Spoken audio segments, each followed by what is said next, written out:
Le livre du ciel, tome 9, 17 octobre 1910. Plus l'âme aime Jésus et est unie à lui, plus ses sacrifices ont de la valeur. Je me trouvais dans mon état habituel. Je priais mon Jésus d'amour pour obtenir l'heureux passage dans l'autre vie d'un prêtre qui avait été mon confesseur pendant plusieurs années. Je disais à mon Jésus bien-aimé, « Rappelle-toi combien il a fait de sacrifices. Avec combien de zèle il a travaillé pour ton honneur et ta gloire, et tout ce qu'il a fait pour moi. Combien n'a-t-il pas souffert? Daigne le lui rendre en le faisant passer tout droit au ciel. »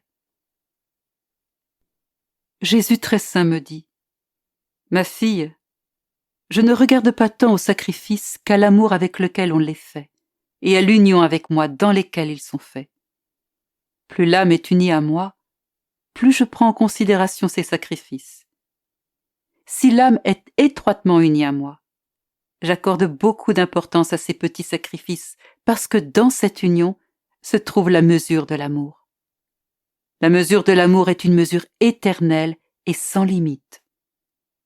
Par contre, pour l'âme qui se sacrifie beaucoup mais qui n'est pas unie à moi, je regarde ses sacrifices comme ceux d'un étranger et je lui donne la récompense qu'elle mérite, une récompense limitée.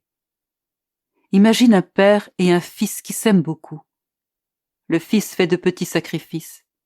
Et le père, en raison des liens de paternité, de filiation et d'amour, ce dernier lien étant le plus fort, regarde ces petits sacrifices comme s'ils étaient de grandes choses.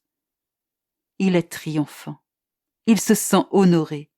Il donne toutes ses richesses à son fils et il lui prodigue tous ses égards et tous ses soins. Considère maintenant un serviteur qui travaille toute la journée, s'expose à la chaleur et au froid, exécute tous les ordres à la lettre, et si nécessaire, veille même la nuit pour son patron. Et que reçoit-il? Le misérable salaire d'une journée. De sorte que s'il ne travaille pas tous les jours, il sera contraint à manquer de nourriture. Voilà la différence entre l'âme qui est unie à moi et l'âme qui ne l'est pas. Pendant qu'il disait cela, je me suis sentie hors de mon corps en compagnie de Jésus très saint, et je lui ai dit, « Mon doux amour, dis-moi, où se trouve cette âme ?»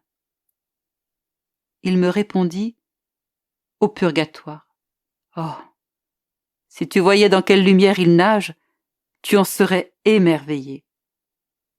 Je repris, « Tu dis qu'il est au purgatoire et en même temps qu'il nage dans la lumière ?»